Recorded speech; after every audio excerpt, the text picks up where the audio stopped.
Certains disent que l'UX actue la créativité et c'est quelque chose qui m'a forcément marqué parce que je pense que c'est profondément faux. C'est pas l'UX qui tue la créativité, c'est sans doute peut-être un peu plus la phase d'industrialisation dans laquelle on rentre, mais très certainement nos luttes. Et c'est vraiment le sujet dont je voulais parler aujourd'hui, c'est que si on passait moins de temps à battre entre nous sur nos appellations, nos différents métiers, formations et parcours, on ferait progresser tous collectivement notre envie, notre passion et ce qui fait qu'on est tous des designers.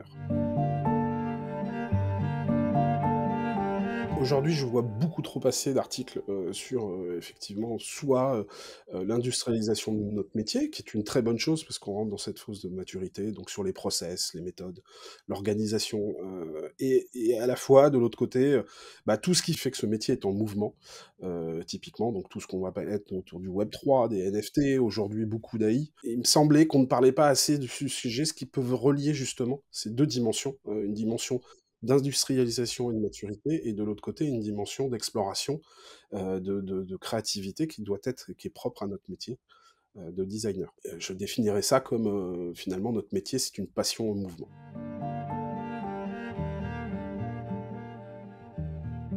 Ma particularité, c'est d'avoir commencé avant internet, ce qui m'a permis de voir, toute son évolution depuis, sa création en termes de design et puis, là où on en est aujourd'hui. Bonjour, je suis Franck Valadier, Chief Experience Officer ou plus communément avec toutes mes fonctions, brand, design, product, communication, director. Vous voyez que les choses sont larges et c'est une partie du sujet d'aujourd'hui, qui est effectivement cette multiplication des compétences et des métiers. J'ai partagé ma carrière à peu près à moitié-moitié entre les agences de publicité, et les agences pure player, que ce soit ESN ou plus studio. Aujourd'hui, j'ai la chance et la particularité de travailler dans une entreprise qui s'appelle Digital for Better, possède aussi une start-up qui s'appelle Frugger et qui me permet du coup de pouvoir piloter à la fois du design de service pour des clients, pour la refonte de tout leur applicatif ou service, et de travailler sur un produit, donc de pouvoir y entrer toutes les dimensions de design ops, de monter à l'échelle, de vision produit. C'est un sujet qui est passionnant parce que ça permet effectivement d'avoir un pied dans les deux mondes,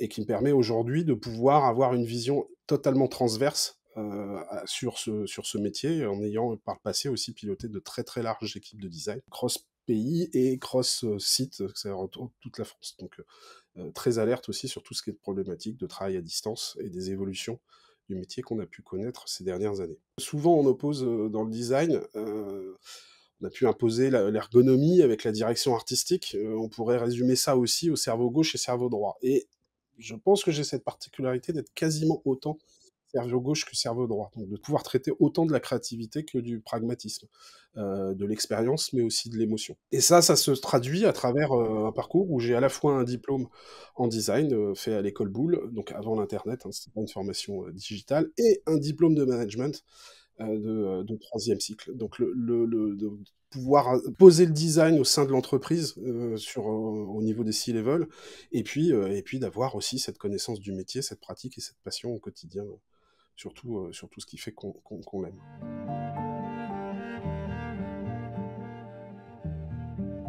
La maturité actuelle de notre métier m'a fait voir un certain nombre de problèmes, justement, qui se sont développés. Notamment le travail en silo, on est de plus en plus dans de larges organisations de designers, qui aboutit à une certaine processisation des tâches, une surorganisation, donc qui amène cette vision un peu tayloriste, qui peut enlever un certain sens parfois au côté artisanal que peut avoir un designer.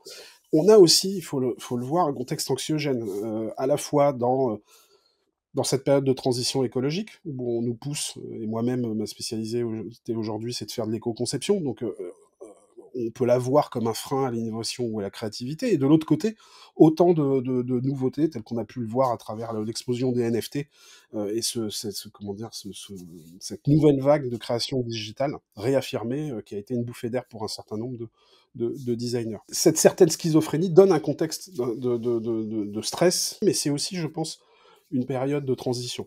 Autre chose que je peux voir comme frein, ces organisations qui se sont beaucoup processisées, ont oublié, d'une manière générale, c'est pas que propre sur les designers, cette notion de mentorat et de reconnaissance. Or, pour pouvoir évoluer, on a véritablement besoin à la fois d'être soutenu, d'avoir cette reconnaissance et puis d'être accompagné. On reviendra aussi, mais on est tout de suite, les designers qui arrivent sur le marché sont tout de suite en autonomie, c'est très bien d'un point de vue développement personnel, mais finalement, on coupe les ponts entre les designers un peu plus anciens. Voilà. Donc certaines organisations arrivent à le refaire, mais c'est quand même une tendance assez générale qui pousse aussi de l'autre côté à beaucoup plus de freelance qui vont être aussi parfois isolés dans leur métier, dans leur capacité à progresser. Autre point, justement avec ces systèmes d'organisation, avec la rationalisation qu'on peut avoir dans les designs, les outils sont que des objets hein, quand on parle de design system, mais c'est que, par exemple, mais c'est qu'on peut-être on a un certain manque d'exigence créative. Quand on parle de créativité qui a baissé, c'est qu'on est souvent pris par d'autres enjeux qui sont, le delivery dans le court terme, la notion de MVP, je suis bien placé pour le traiter au quotidien, mais que du coup, on ne se challenge pas assez pour avoir justement cette vision à la fois court terme et long terme. La question de créativité est pour moi souvent plus une vision long terme que court terme. Et enfin, chose qui est plus importante pour moi en termes de designer, c'est qu'on n'assume pas assez notre côté enfant. On veut peut-être trop devenir grandir et devenir, l'égal de métiers qui ne si on les fait pas, c'est qui ne nous passionnent vraiment pas, et de vouloir trop en adopter les codes. Il faut assumer et ça, c'est une vraie conviction, notre partie, enfant terrible, justement, défricheur défricheur de tendances, de pouvoir justement ne pas s'arrêter à toute la rationalisation.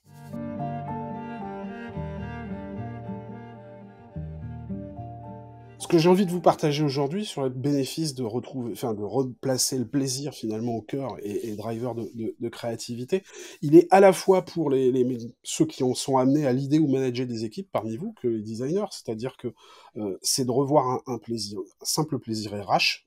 On a parfois, ce sentiment de lassitude qui peut nous avoir, parce qu'on a ce problème de place dans une organisation et que du coup à retravailler, comme ça ces principes d'envie, bah, ça a des vertus RH, de pouvoir, se fidéliser dans le temps, et retrouver le plaisir au quotidien. C'est aussi une vision, très portée sur l'apprentissage, c'est-à-dire, on parle parfois en management de profil en T, c'est-à-dire de développer la polyvalence, de développer toujours cette curiosité d'apprendre le métier de l'autre ou si ce n'est de l'apprendre, de le comprendre et donc de travailler aussi d'autres compétences que celles qui sont nos spécialisations premières.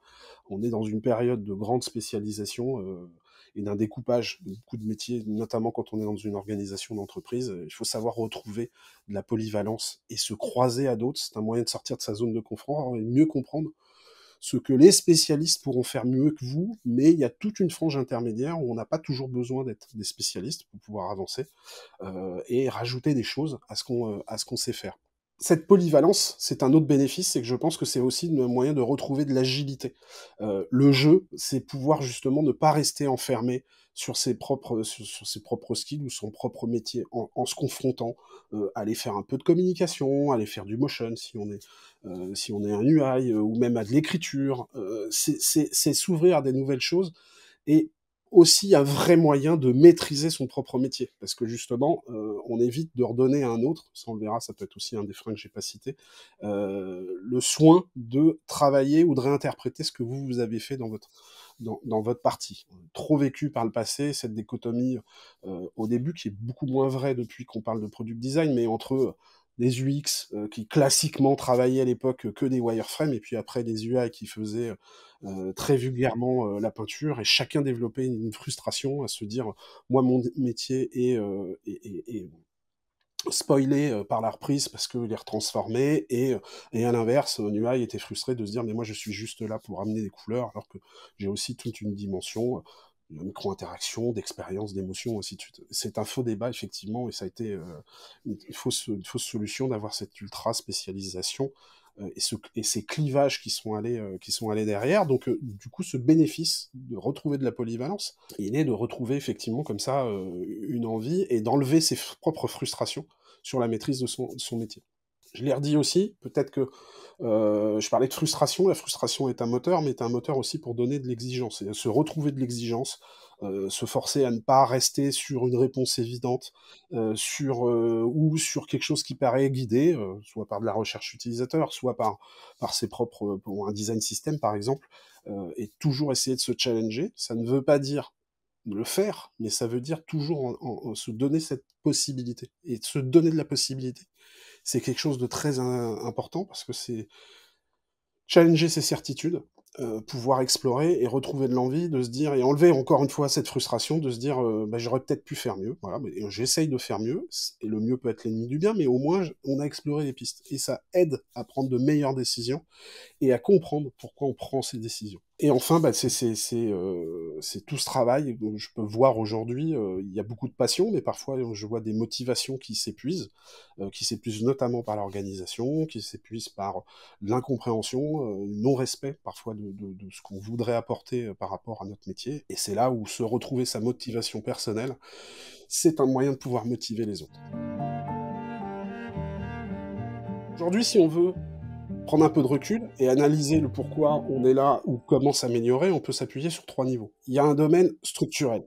Structurellement, on n'est pas un pays de culture design, ce n'est pas, appris à l'école pour des métiers qui ne sont pas amenés à être designers. Donc on crée déjà, de fait, une certaine frontière entre, bah, les métiers artistiques d'une manière générale, et les autres métiers, qui n'y sont pas sensibilisés. Donc c'est un premier frein. Structurellement aussi, on a, avec cette évolution sans cesse des outils, des technologies, des écoles qui ont du mal à ne pas sortir de, enfin comment dire, on reste trop ancré parfois sur du savoir-faire, c'est-à-dire la maîtrise des outils, la maîtrise des techniques, parce qu'il y en a beaucoup, que ce soit la vidéo, la recherche, comment dire, le design UI, l'écriture, enfin tout est tout très, très riche pour pouvoir maîtriser un travail complet de designer, la 3D, la VR, ainsi de suite, que parfois on en oublie la raison derrière, la question du storytelling, du pourquoi, de la stratégie, ce genre de choses. Et les écoles, aujourd'hui, malheureusement, se concentrent parfois un peu trop sur l'apprentissage technique et peut-être pas assez sur l'apprentissage stratégique. Donc ça, c'est au niveau du structurel. Dur de faire sans quand les outils qui sont donnés à votre disposition, soit culturellement, soit en termes d'apprentissage, ne développent pas justement cette partie plus transverse.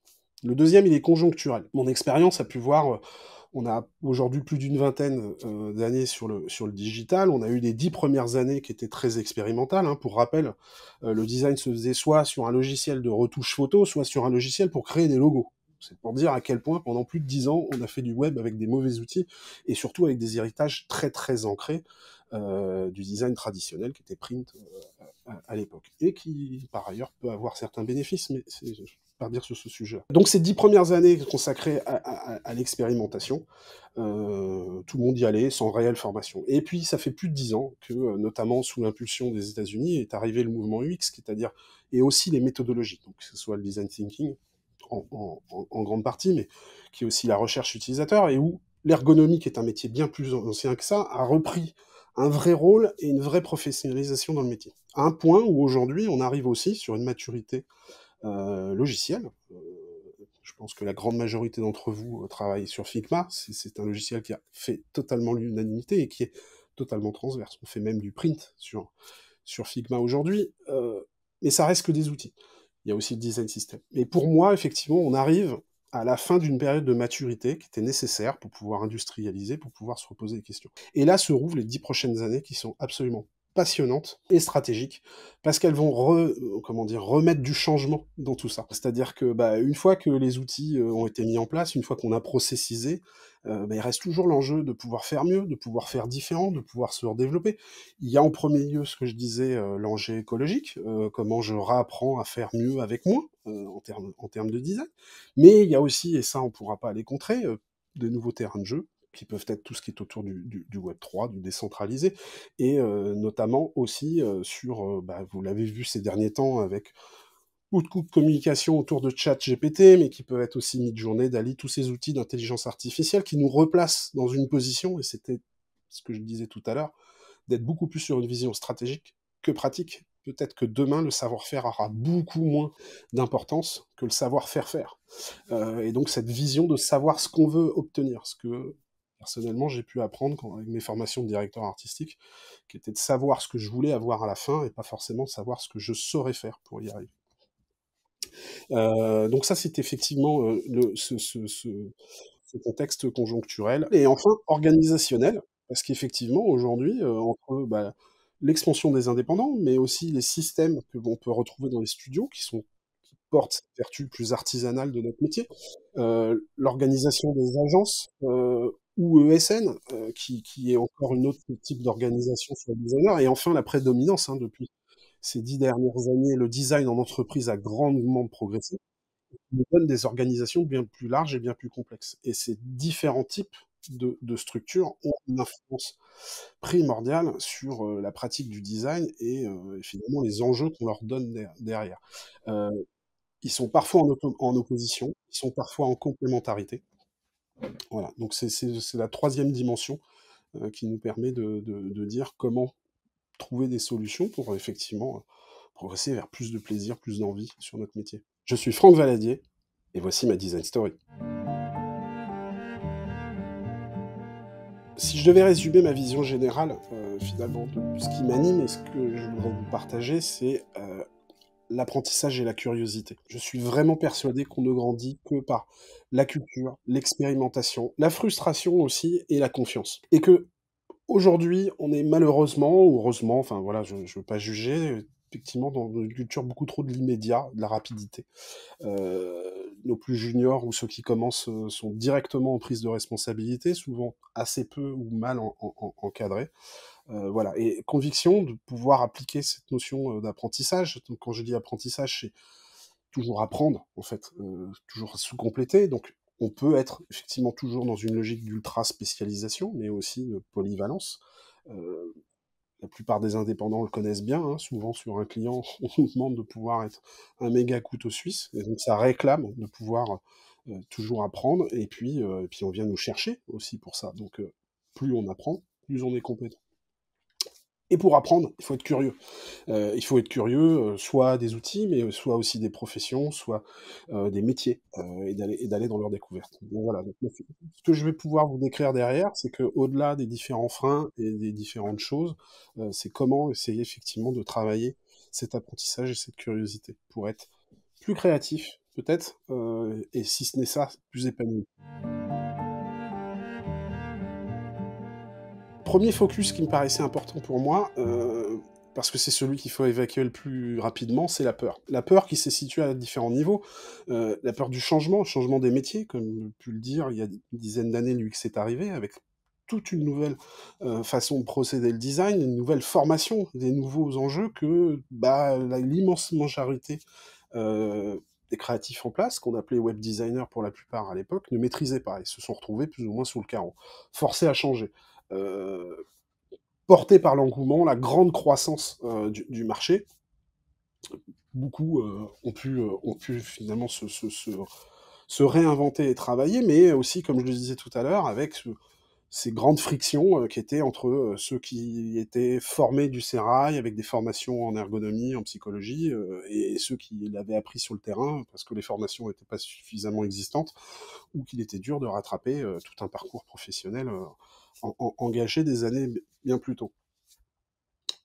Ça crée ça a créé de la peur de ceux qui ont vu du jour au lendemain leur carnet de commandes, comme on pouvait dire, ou leur attractivité diminuer sur le marché. Et ça a eu la peur aussi de ceux qui étaient déjà légitimes de voir arriver tout un certain nombre de nouveaux arrivants qui n'avaient pas les mêmes cursus. Donc encore une fois, on a commencé à créer ce terreau de rivalité entre les différentes appellations et essayer de se justifier. Et pourquoi bah parce qu'il y a la peur de se dire bah tiens quelqu'un d'autre va prendre mon métier parce que alors que je me sens plus légitime.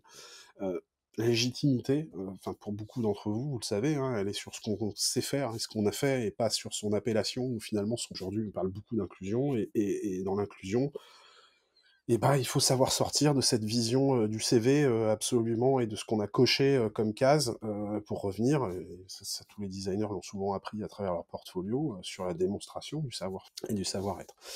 Cette peur, comme j'ai pu le dire, on la retrouve aussi dans ce contexte de crise écologique qui fait que, bah, voilà, il y a de plus en plus d'émergence d'éco-conception. On se dit, tiens, c'est une frustration pour mon métier, ça va freiner mon innovation, j'ai le sentiment que je ne peux plus rien faire. Non, c'est juste un cadre. Et puis en plus, entre nous, l'éco-conception, c'est juste savoir bien refaire son métier comme on l'a appris et de ne pas aller dans le futile qui peut être bien, mais rien ne nous empêche d'être créatifs, et souvent la créativité naît des contraintes. Donc encore une fois, aujourd'hui, on se dit: «Tiens, on va de plus en plus», alors il y avait déjà eu tout ce qui était flat design ou autre, tout ce qui était vécu comme un appauvrissement, bah, c'est juste une redéfinition des cadres et encore un moment, une limitation dans la créativité.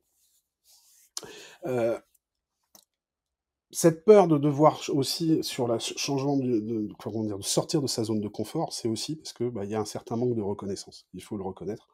Bah, cette logique de productivité héroïste, de spécialisation, fait qu'on a du mal à soutenir, les gens qui ne maîtrisent pas et qui sont en période d'apprentissage, parce qu'il faut aller vite, qu'on veut du résultat immédiat et que de se dire que quelqu'un qui à un instant T n'a pas les compétences, bah, il les aura pas. Bah, c'est faux. Tout le monde ne deviendra pas des spécialistes, tout le monde ne deviendra pas, top designer, mais tout le monde a une vraie capacité d'accentuer ses skills, et moi, c'est ce que j'ai pu apprendre et ce que je vis en termes de manager.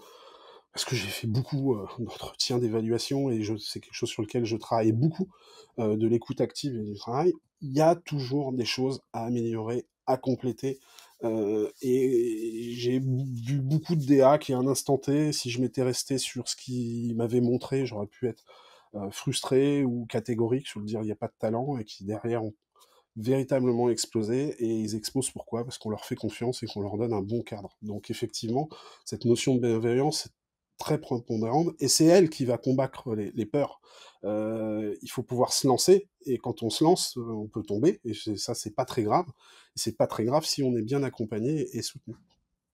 Et cette notion d'apprentissage, forcément, ça donne une notion d'échec, ça donne une notion de non-maîtrise. Quand on commence à apprendre, c'est pas maîtriser. Et une fois, évidemment, on finira par maîtriser, mais d'être dans cette dynamique, c'est d'être soutenu, d'être appuyé pour justement être dans cette logique d'amélioration continue. Euh, le lâcher prise est inhérent au designer et que bah, l'expérience que j'ai eue, j'ai commencé en apprenant du print, il a fallu que je lâche prise pour pouvoir aller sur du digital. Le digital, comme je l'ai dit, je l'ai fait avec du Photoshop, avec des vieux outils. Bah, encore une fois, il a fallu remettre, remettre son tablier et s'y remettre pour apprendre tous les nouveaux outils. Et à chaque fois, c'est une peur de ne pas savoir les maîtriser ou de voir quelqu'un qui naît avec et qui les maîtrisait mieux que vous. C'est pas grave, c'est un vrai plaisir de pouvoir s'y confronter. Et ce qui se passe au niveau des outils depuis ces dernières années, enfin, notamment à travers toute la communauté Figma, les Pigma ou autres, c'est un vrai bonheur d'apprendre, de découvrir, de tester. Après, l'outil ne fait pas le designer. Mais encore une fois, il permet de développer et de se mettre dans ces logiques de découverte et comment dire, et de progression qui est inhérent justement à cette notion pour pouvoir lâcher prise et sortir de ses peurs. Deuxième focus qui m'intéresse, une fois qu'on a levé ses peurs, c'est comment on va travailler et qu'on a compris qu'il fallait être dans cette démarche d'apprentissage, eh ben on va la travailler à travers la curiosité pour pouvoir développer son envie, ce goût de la découverte et du test. J'ai fait beaucoup d'apprentissage personnel et qui m'a permis à la fois de me connaître et de comprendre aussi en quoi cette curiosité et ça va se travailler par l'ouverture. L'ouverture, c'est se mettre dans la posture de l'autre. On a beaucoup aujourd'hui de freins culturels, pour avoir, dans ma vie, travaillé autant avec, des ingénieurs, des créatifs évidemment, mais aussi, des C-level, des commerciaux, des développeurs, des chefs de projet, enfin tous ces métiers, c'est aussi des cultures différentes, avec des attentes, différentes et travailler son ouverture, la compréhension de la culture de l'autre, c'est d'y aller avec une démarche d'ouverture, de curiosité. C'est autant, les moyens de savoir que on va devoir proposer et présenter notre travail d'une manière différente. Alors, je m'éloigne un peu de la curiosité, pour être effectivement plus sur la valorisation de ce qu'on fait, mais voilà, curiosité, c'est posture d'ouverture. C'est aussi, se dire que c'est la phase la plus importante du processus créatif. On a beaucoup trop alors, je reviens pas sur ces notions de héroïne, mais on bascule beaucoup trop vite dans le delivery, et que finalement, se donner plus de temps de création et bah, ça permet de gagner du temps et vous délivrerez mieux, voire même un pixel perfect plus parfait, mais surtout au bon moment. Quand vous êtes dans une phase exploratoire, quel intérêt d'être en pixel perfect? Quel est l'intérêt d'être parfait sur ses éléments de design system ou autres? Vous êtes en phase de recherche. Il faut savoir très vite basculer là-dessus. Mais parce que justement, c'est des moyens d'améliorer sa productivité, pas d'améliorer sa créativité. Cette phase qui fait le secret des plus grands créatifs, c'est la phase de benchmark, et de recherche. Alors, il y a de la recherche utilisateur, c'est important et primordial de savoir à qui on s'adresse, mais il y a aussi la recherche de l'environnement graphique et une recherche qui doit être beaucoup plus large. Quand je dis le vrai secret, c'est diguer, hein, creuser. Heu, c'est pas que sur Dribbble, que vous allez trouver et que sur les référentiels de, copie d'écran que vous allez trouver l'inspiration. C'est de sortir, c'est d'aller finalement c'est quelque chose qu'on trouve plus beaucoup, mais des marchands de journaux. Regarder des journaux, c'est aller voir des vidéos, c'est aller voir des choses qui sont extérieures à ce que vous voulez faire pour pouvoir s'ouvrir l'esprit, voir parce que finalement demain tout ça, ça sera amené à communiquer. Aujourd'hui, il y a beaucoup trop de débats sur la créativité de l'interface, alors que le vrai débat est sur la créativité du contenu. Et donc une interface sera d'autant plus légitime et une expérience qu'on sera aussi proche de son contenu, donc proche de la production et de l'écriture d'autres métiers que ceux qu'on peut maîtriser de manière première. Donc ces phases de recherche, d'aller voir, de sortir de son bureau, éteindre les ordinateurs. Alors je parle même pas de pouvoir reprendre du crayon et d'avoir des choses, mais voilà, fermez vos ordinateurs et sortez. Enfin, YouTube, Dribbble, tout ça, c'est génial, c'est facile, on a tout en 5 minutes, mais c'est consanguin. On refait toujours la même chose. Quand on dit, qu'on manque de curiosité, c'est enfin, comme pardon, de créativité, c'est parce qu'on s'inspire trop des mêmes choses. Et qu'à l'inverse, effectivement, si vous allez sur un site d'Awards, combien de portfolios sont tous les mêmes? Beaux, inspirants, mais finalement similaires. Pourquoi? Mais parce que, tout le monde va sur les mêmes typos, ça s'appelle des tendances, ou sur des mêmes tics visuels et que pour pouvoir en sortir, et ben, il faut aller gratter, aller se confronter à d'autres, aller voir des expos, coin de la rue, voir aussi ce que peuvent faire, des gens qui sont pas créatifs. Moi, un des premiers tips, c'est ce que j'ai pu apprendre en agence de publicité. Pour le coup, c'est cette notion du binôme et du ping-pong. C'est comment j'ai quelqu'un en face qui va penser différemment, qui va me rechallenger, et pousser sur les choses. Et donc là, je m'échange du benchmark, mais que c'est comment finalement je vais chercher des confrontations extérieures. Plus je vais aller dans ce qui me plaît, plus je vais conforter mon propre, avis et moins du coup je vais l'ouvrir et le développer. Et puis il y a cette fameuse phrase qui est, heu Rien ne rien de secret, tout se transforme et qui est vrai. Il faut pas avoir, peur de copier. Et puis cette autre phrase qui est, les mauvais, copient, les génies volent. Ça veut dire quoi? Ça veut dire que pour pouvoir créer, il faut savoir déjà maîtriser l'ancien.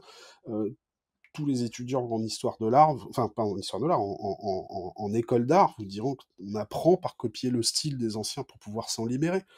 Picasso, avant de faire du cubisme, est un extrêmement bon dessinateur déjà. Donc, pour pouvoir après sortir et casser les codes, il faut savoir les maîtriser.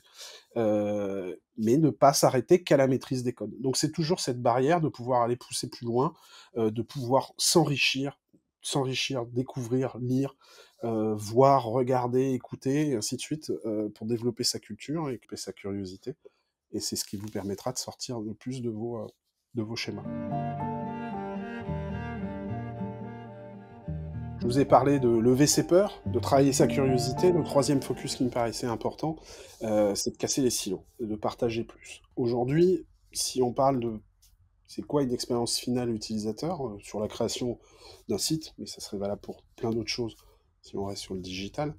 Je vais compter pas moins de 8 métiers, et potentiellement ce qui embraye encore plein de sous-métiers, différents. Vous pouvez le voir en exemple qu'on partagera, la nébuleuse des savoir-faire, donc du coup des spécialités, est immense. On va forcément commencer, par exemple par, la user research, donc une vraie compétence, surtout un vrai savoir-faire pour avoir toute cette définition de la cible et de ses besoins.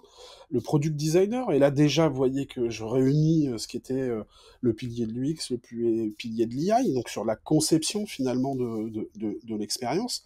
Euh, qui ne peut pas avoir lieu sur ce qu'on appelle les business analysts, c'est-à-dire ceux qui vont pouvoir vous donner la définition du fonctionnement. On va parler de backlog, mais on va parler aussi de tout ce qui va vous enrichir sur le fonctionnement de la plateforme d'un point de vue technique, interaction avec la solution. Mais aussi, aujourd'hui, on parle de brand design, brand designer, qui entre nous est juste l'interprétation de ce qu'on appelait un directeur artistique. Comme quoi, aujourd'hui, il faut que tout le monde soit des designers.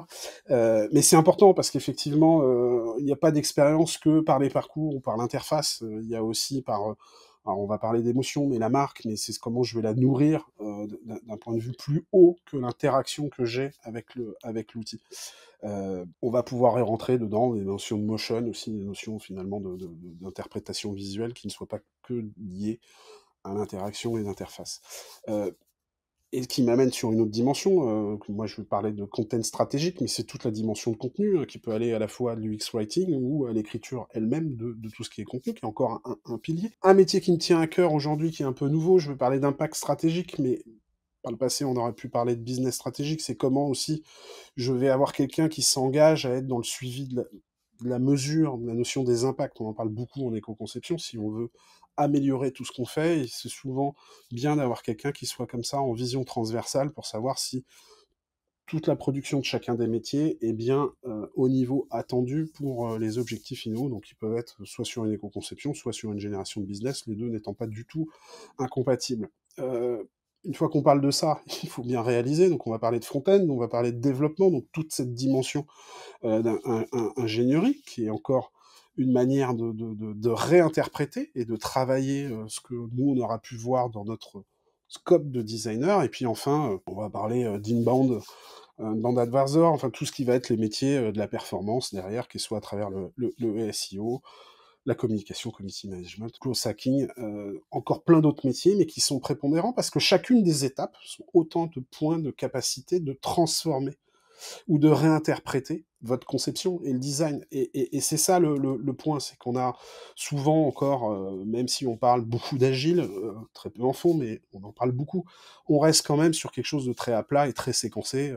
Encore une fois, on commence par faire sa recherche, on fait sa conception, on va passer en pré-développement, développement, test, et ainsi de suite, et retravail. Et chacune de ces étapes sont génératrices de frustration, sont génératrices de réinterprétation. C'est là où casser les silos et pouvoir être dans le partage, travailler communément.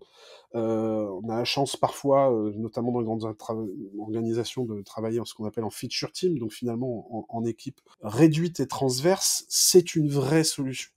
De pouvoir garantir une véritable expérience finale. Et par le passé, ou même actuellement, moi j'ai pas eu un petit exemple, on a développé une application que je vous invite tous à aller télécharger, qui s'appelle Frogger Mobile, qui permet comment dire, de découvrir les impacts de votre utilisation sur sa smartphone. Bah, cette application, on se l'est développée en interne, en équipe réduite, en moins d'un mois et demi, conception et développement comprises. Ben, on s'est appliqué des préceptes des meetings tous les matins ensemble. Et c'est là aussi un autre point, les outils ont permis et aident à ça. Autour d'un Figma, on se connecte, on est tous branchés sur un même outil, finalement qui reproduit ce que pourrait être d'être autour d'une même table, avec des documents qu'on aurait mis à plat sur la table, et on travaillait multisite. Moi j'étais personnellement à Paris, j'avais le développeur à Rennes, et j'avais une autre designeuse qui était à Nantes. Et finalement, tous ces outils nous permettent justement, encore une fois, de casser les silos, ou de casser les frontières.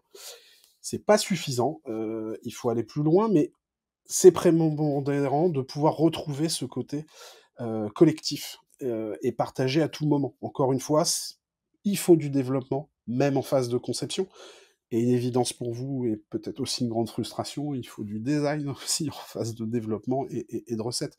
Tout le but est de pouvoir garantir, d'où les développements, les design systems, de ce genre de choses qui sont des outils qui permettent de relier ces différentes étapes ou ces différentes compétences. Mais ça ne reste que des outils. Ils ne marcheront pas s'il n'y a pas une bonne interaction, si vous avez des développeurs qui restent que dans leur Git, des designers qui restent que dans leur Figma, ça marchera pas non plus. Donc voilà, alors que tout le monde aura le sentiment de travailler sur la même chose, mais si chacun travaille dans son coin, c'est pas bon. Ce partage et finalement cette notion d'échange est primordiale, et elle ne se fait, alors je suis bien placé, que si vous avez un bon capitaine. Capitaine pour pouvoir gérer ce bateau, effectivement, si vous êtes drivé par... Et là, c'est chacun aussi à ses intérêts, hein, mais dans une équipe drivée par un PO, effectivement, la dimension d'expérience design sera peut-être moins privilégiée que la notion de mise en œuvre, hein, de MVP, de productivité. Un chef de projet, souvent, surtout s'il est Scrum ou autre, issu des domaines technologiques, bah lui, s'attachera vraiment qu'à une notion fonctionnelle, et fonctionnelle de recettes techniques, qu'il n'y ait pas de bug. Si l'interface n'est pas pixel, c'est pas très grave, parce que ça fonctionne. Je caricature évidemment, mais nous aussi on a nos propres caricatures, on va s'attacher à systématiquement être pixel, alors que c'est pas forcément ce qui est attendu si l'expérience est pas prévue ou s'adapte pas pile poil au bon device ou au bon moment. Et puis surtout avec la culture, parfois on produit des choses qui ne correspondent pas au niveau de maturité de l'utilisateur derrière. Et c'est en ça que toute la recherche utilisateur et toutes les notions de test peuvent venir pallier à ces différentes choses, mais le véritable élément qui permet de pallier à ça, c'est la communication et l'échange. Si je devais résumer, effectivement, un vrai moyen, c'est d'essayer de retrouver de l'équipe courte, d'où cette notion d'être pluridisciplinaire, complémentaire, et surtout solidaire. Ça, je vais vous en parler dans un de mes prochains focus, de travailler cette proximité entre les équipes, de casser ces barrières culturelles, organisationnelles et techniques, que ce soit à travers les outils, c'est un véritable enjeu de réussite et d'épanouissement dans notre métier de designer.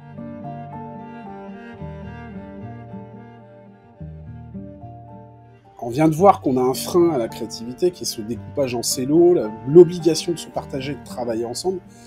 Ça induit un autre frein, potentiellement, que j'ai pu remarquer, c'est un certain manque d'exigence. Ou si ce n'est un manque d'exigence, une exigence qu'on ne place pas au bon endroit.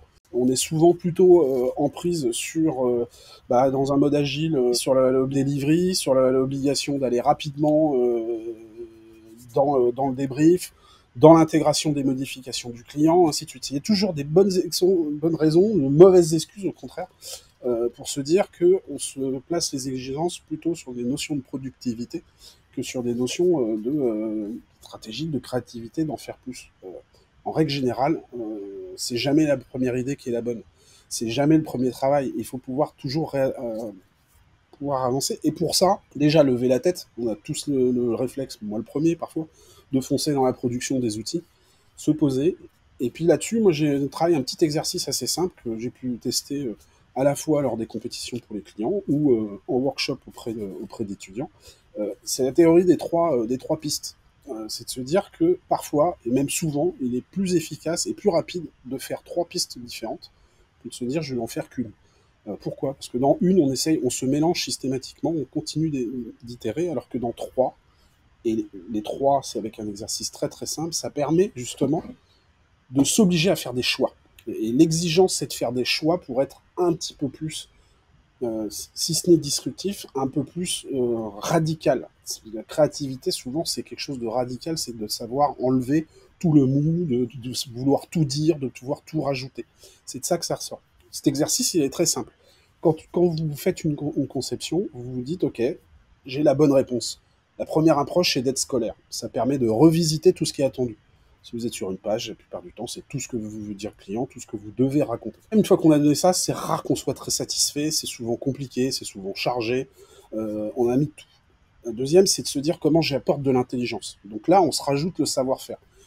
C'est souvent la bonne piste, celle qui correspond au mélange de tout ce que vous avez pu travailler en amont, que ce soit par la recherche, les insights que vous avez pu comprendre, votre savoir-faire créatif, les contraintes, enfin voilà, toute l'intelligence qui va permettre finalement de commencer à filtrer la première. Donc c'est pas une variante, c'est de se dire ça c'est vraiment le travail que vous feriez en recommandation. Et la troisième, c'est de faire tout le contraire. C'est et le fameux et si.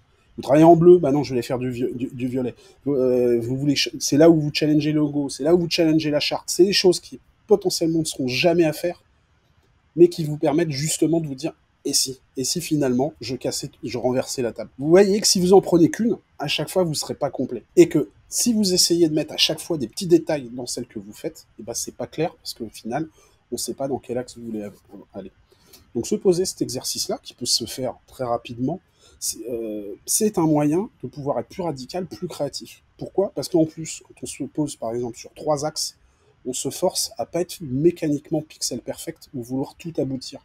Ça, c'est aussi un autre défaut à la créativité, qu'on veut tout de suite être dans du delivery final.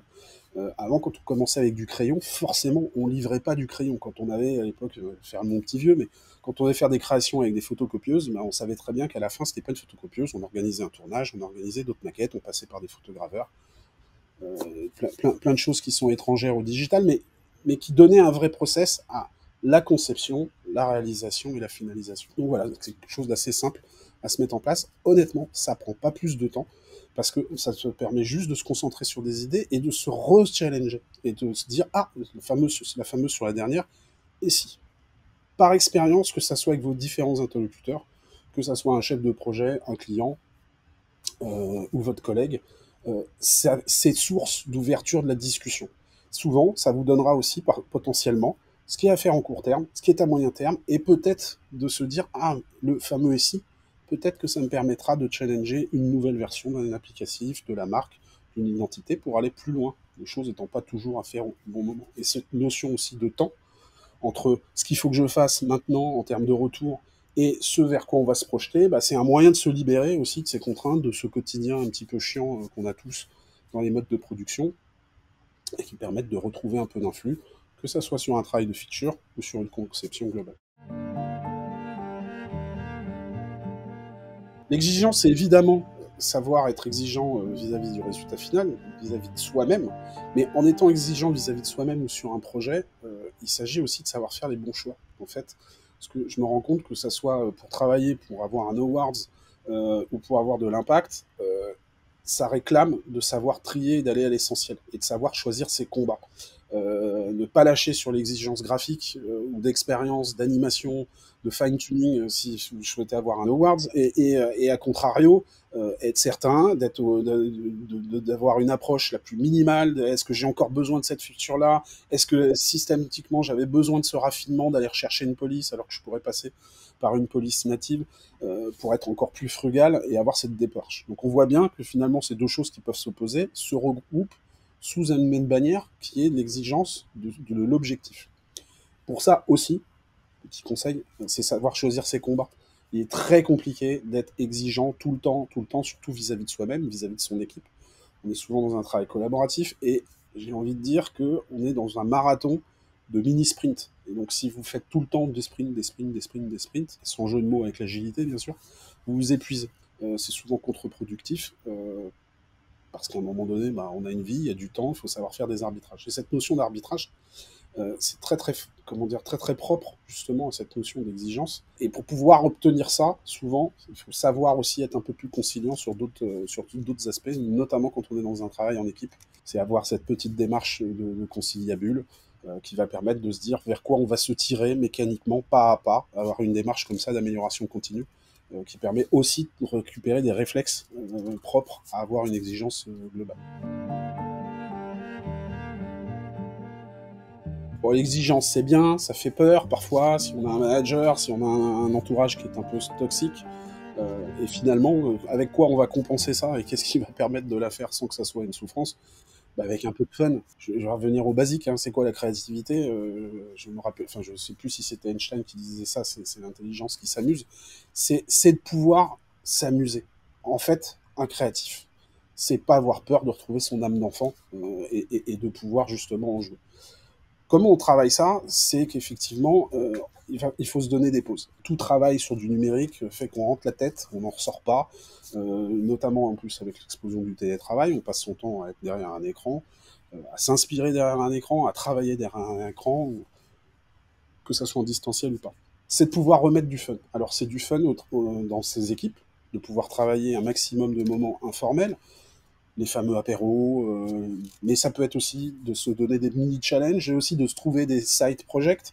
Moi, j'ai l'habitude avec mes équipes de pouvoir se dire, bon, ok, par rapport à tous nos streams de projets clients ou produits, qu'est-ce qu'on pourrait se refaire pour, pour pouvoir se dire, tiens, ça va être nos propres contents, à notre propre rythme, se créer nos propres schémas de charte, notamment créer une application cette année pour pouvoir évaluer son empreinte mobile.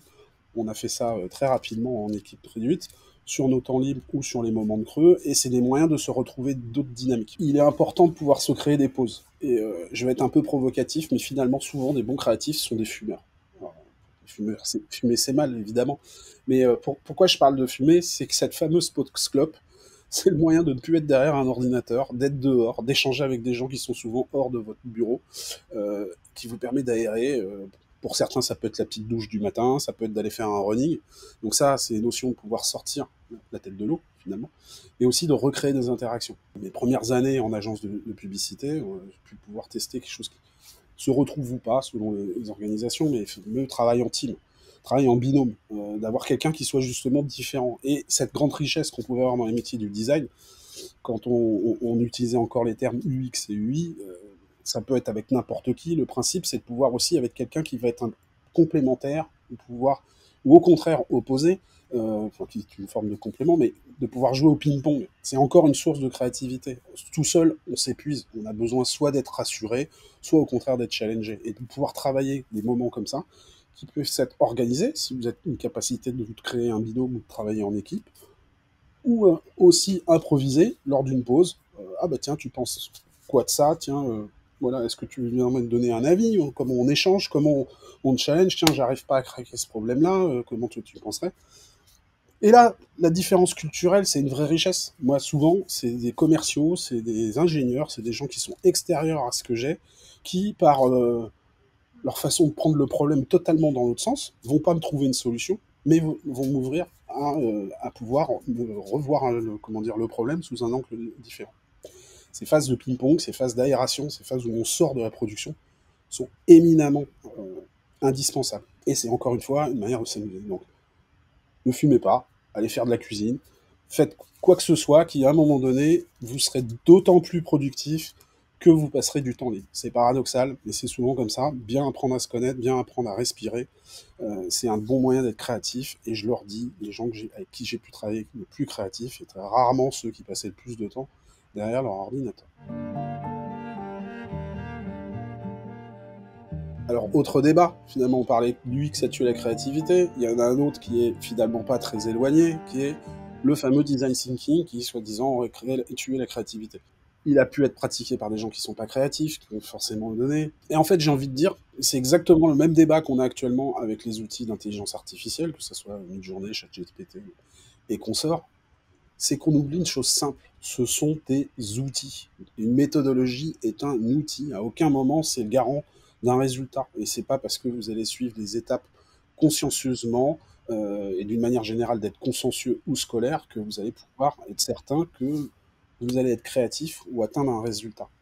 C'est la chance cette semaine d'animer un workshop avec des étudiants. Je les ai mis en condition de design thinking. C'était pour de la création d'identité, donc on n'était même plus sur un sujet digital. Et on s'est amusé à reprendre les différents outils. On a fait du Crazy 8 sur de la création de signatures publicitaires, du 621 pour détailler d'autres points. C'est des points où les méthodologies, par contre, sont des vraies aides, vraies aides à se structurer, à finalement animer. Ce qui est important, c'est de pouvoir s'animer. Donc ces outils-là, il n'y en a aucun qui sont là pour tuer la créativité, ils sont là au contraire pour pouvoir s'en servir et pour pouvoir la décupler. L'intelligence artificielle, ça va vous permettre de perdre moins de temps à faire de la production, arriver à la tordre. Étienne Mineur a fait beaucoup de cours justement en ce moment avec ses étudiants sur ce genre de choses. C'est fabuleux à suivre. Comment on peut réinterpréter, retravailler les codes. C'est un puits de pouvoir aller faire des mélanges culturels et de se réinterpréter. Évidemment, il y aura certaines personnes ou certains métiers qui en pâliront un petit peu un certain temps, comme les métiers de photographe ont pâli de l'essor des smartphones et que tout le monde puisse être photographe, hein, avec toutes les plateformes de réseaux sociaux en ligne. Mais les très bons photographes sont restés des très bons photographes qui sont demandés et qui font quand même des choses que même que toute personne avec un matériel supérieur est incapable de faire. Il en sera la même chose pour tous les outils. Et pour le design thinking, à aucun moment c'est un tueur de créativité, c'est au contraire un moyen de pouvoir cadrer et pouvoir animer des choses qui vous permettent, encore une fois, je pense, de sortir de la monotonie ou de vous assurer, et c'est ça qui est important, de vous assurer que vous passez par tous les bons métriques. Moi, c'est ce que je vois personnellement dans le design thinking, c'est de s'assurer qu'on a une bonne pensée client, de pouvoir rechallenger un insight, de pouvoir s'assurer qu'au contraire, on passe par ces différentes phases, parce que souvent, un des ennemis, c'est peut-être ce qu'il faut retenir, c'est qu'on parte dans de la production directement. Et on oublie de se challenger, on oublie d'écouter, on oublie de confronter. Encore une fois, voilà. Mais par contre, effectivement, faire un test, faire une recherche, faire comment dire, un atelier d'idéation, à aucun moment, c'est une garantie ni de créativité, ni de succès. C'est des outils à mettre à votre service pour pouvoir vous renouveler, animer, partager et fédérer.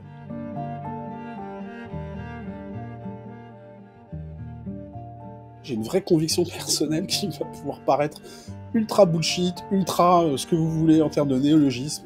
Je suis profondément convaincu qu'aujourd'hui, il faut avoir de l'humilité exigeante. Ça veut dire quoi? Ça veut dire que il faut de l'ego, mais pas trop. Donc je suis plus attaché à cette notion d'orgueil, cette notion de se dire que je veux vraiment atteindre un résultat, mais que c'est pas en marchant sur les autres. Et l'humilité, c'est savoir travailler en équipe. Il n'y a rien de meilleur. Enfin, moi, ma meilleure satisfaction, c'est quand à la fin d'un projet, on n'est plus capable de pointer sur qui a réellement fait quoi, à quel point tout le monde a pu intervenir, apporter ses idées et son point. Donc ça, c'est la partie humilité et exigeante, parce que c'est juste pas de se satisfaire d'avoir bien travaillé ensemble, c'est d'avoir finalement atteint ses objectifs. Donc c'est avoir de l'orgueil, mais finalement un orgueil collectif. C'est ça que finalement je résumerai sur cette formulation d'humilité exigeante. Alors évidemment, j'ai le beau rôle de vous raconter de belles choses, de palabrer, c'est facile finalement d'être plus créatif. Évidemment que ce soit à mon niveau en termes d'expérience personnelle ou d'expérience professionnelle en groupe, on fait plein d'erreurs. Les premières, titres personnels, c'est de se dire que on ne travaille pas, on veut aller très très vite. Enfin, finalement, c'est ce que je disais tout à l'heure, mais c'est de pas prendre assez de temps, de peaufiner, de travailler aussi la technique en vouloir foncer sur une idée et donc du coup de donner une exécution molle. Parfois, c'est de se rendre compte de ses propres limitations. C'est terrible, mais il y a des notions de talent, des gens qui arriveront plus naturellement à donner des choses qui embarquent tout le monde que d'autres, où on a parfois un style un peu plus laborieux, notamment quand on essaye d'être trop pragmatique et de vouloir répondre à tout. Encore une fois, quand on répond à tout, parfois on répond à rien, et donc quand on veut bien faire, c'est pas suffisant. Au niveau groupe, dans mon rôle de manager, je déteste ce terme, mais c'est comme ça, c'est ce niveau d'exigence. J'ai souvent été confronté ces dernières années à se dire que un niveau que je vois est pas suffisant, mais là on peut basculer très très vite dans la toxicité, et de se dire que là c'est sans fin, c'est faire des charrettes ou autre. J'estime, peut-être en vieillissant, comme ça, qu'on en fait trop et que c'est parfois pas ni une bonne éducation du client, ni, comme j'ai pu le dire par le passé, un bon rythme très très sain. Donc ça veut dire parfois dealer avec un peu de médiocrité parce qu'on se dit, ok, on n'y est pas, on n'y est pas, on n'y est pas, il faudrait avoir cette fameuse exigence dont je parlais, mais elle n'est pas toujours soutenable. Faire des erreurs, de fois, de lâcher peut-être un peu trop tôt sur certains sujets qui mériteraient d'être encore meilleurs. Donc ça, c'est quelque chose que vous avez dû tous vivre, ou qui est parfois vivre, c'est où est-ce qu'on s'arrête, et du coup, ça nous amène à faire certaines erreurs. Finalement, s'il y avait 3 conseils à retenir, c'est 1, évacuez votre peur. Il y aura toujours des mauvaises raisons, des mauvais contextes pour vous dire que vous pouvez faire moins bien, ou que quelqu'un fera mieux, ou que vous n'êtes pas dans les bonnes conditions. Du coup, rien ne vous empêche, comme j'ai dit, de pouvoir penser différemment, de pouvoir oser, et de pouvoir vous dire que finalement, c'est qu'un métier, vous n'allez pas sauver le monde à vous tout seul. Voilà, replacez-vous à un niveau simple. Le deuxième, c'est apprendre, d'être toujours dans cette posture de découverte. C'est un moyen de ne pas rester statique sur ses acquis. et puis finalement de toujours se réinventer, d'apprendre ce métier de la création au sens large, qu'il soit digital, print, vidéo, texte, publicitaire, c'est une mine de savoir, d'échanges, de talents, de gens à rencontrer, de choses à tester. Vous ne saurez pas toujours tout faire, vous ne le ferez jamais aussi bien peut-être que d'autres, mais qu'est-ce que c'est bien de pouvoir tester, faire, progresser. Ça donne une satisfaction personnelle monstrueuse et en règle générale, vous allez le réappliquer vers l'extérieur. Et puis finalement, le troisième point qui appuie ça, c'est choisir vos combats. C'est qu'à l'inverse, effectivement, vous ne pourrez pas tout maîtriser. C'est bien d'être ultra polyvalent, travailler des choses qui vous sont plus chères, dans lesquelles vous allez prendre plus de plaisir, éviter de forcément vouloir tout faire, de pouvoir être légitime sur tout, d'être exigeant à des moments, savoir lâcher à d'autres. Voilà. Donc, évacuer sa peur, continuer l'apprentissage et choisir ses combats.